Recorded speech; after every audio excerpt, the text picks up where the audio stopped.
In the early 70s, Prophecy was the first Western rock band to become pop icons in Indonesia.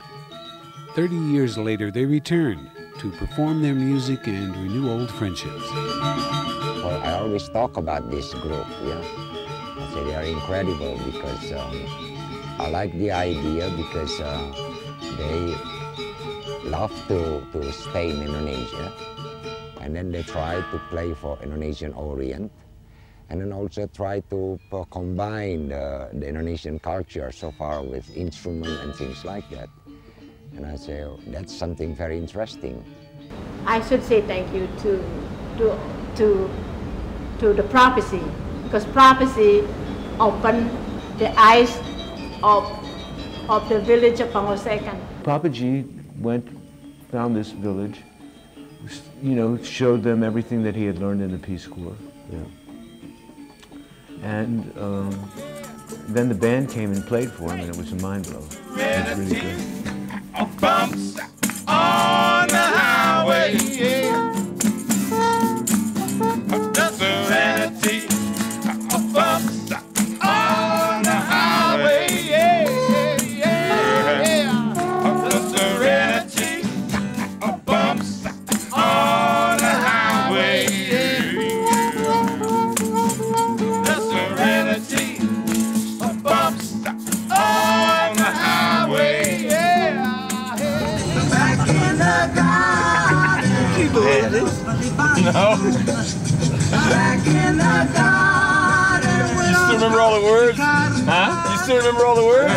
I guess. This is your rehearsal tape. Yeah. Remember the Golden Ghetto? Back in the garden. Who secured that place?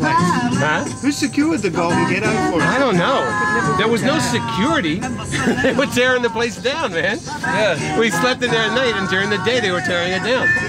We were sleeping on newspapers, man. Back in the garden, up to Ubud. Back in the garden, on up to Bali.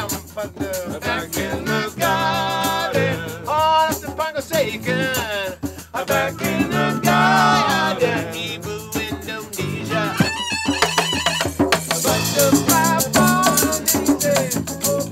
Once we had some use of their language in our songs, be it from performing Indonesian songs, the Keroncong songs that you hear, Bengawan Solo and Esli Lin, then we started to mean something to these folks. Riwayatmu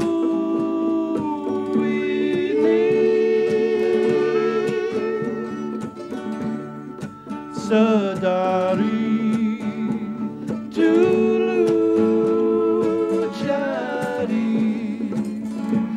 perhatian insani.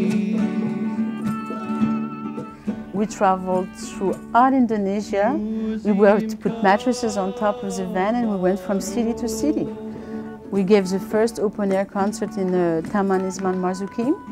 And we went from town to town, and every town, we met wonderful people were greeting us. The Harley Davidson motorcycle gangs would come. We'd go out on trucks with flowers and different things, throw things at people and say, come on to the American Indonesian night tonight and come see our rock band. I remember being welcomed like royalty.